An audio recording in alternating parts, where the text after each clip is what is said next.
বাংলাদেশ থেকে মানব পাচার এখন আর কেবল সীমান্ত ঘেঁষা অপরাধ নয়, এটি একটি আন্তর্জাতিক অপরাধ চক্রের এক ভয়ঙ্কর নেটওয়ার্ক। পর্যটন, শিক্ষা কিংবা আকর্ষণীয় চাকরির আড়ালে আমাদের দেশের তরুণদের ঠেলে দেওয়া হচ্ছে মৃত্যুর মুখে। সিআইডির মানব পাচার ইউনিটের সাম্প্রতিক তথ্যে উঠে এসেছে পাচারকারীদের এই নতুন ও ভয়ঙ্কর কৌশলের কথা। বর্তমানে বিমানপথে মানব পাচারের জন্য 7টি প্রধান গন্তব্য সক্রিয়। এর মধ্যে রয়েছে ইতালি, রাশিয়া, আমেরিকা, কানাডা ও কম্বোডিয়া। সরাসরি নজরদারি এড়াতে পাচারকারীরা ব্যবহার করছে জটিল সব ট্রানজিট রোড।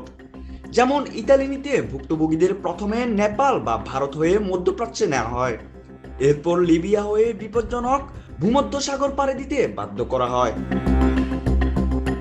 অন্যদিকে আমেরিকা ও কানাডার ক্ষেত্রে ব্যবহার করা হচ্ছে শিক্ষা ভিসার নতুন ফাঁদ।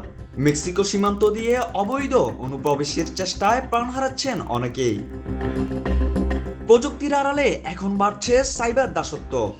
থাইল্যান্ড হয়ে তরুণদের কম্বোডিয়া ও লাওসে নিয়ে আটকে রাখা হচ্ছে সাইবার স্ক্যাম সেন্টারে, বাধ্য করা হচ্ছে অনলাইন জালিয়াতি ও জুয়ার কাজে।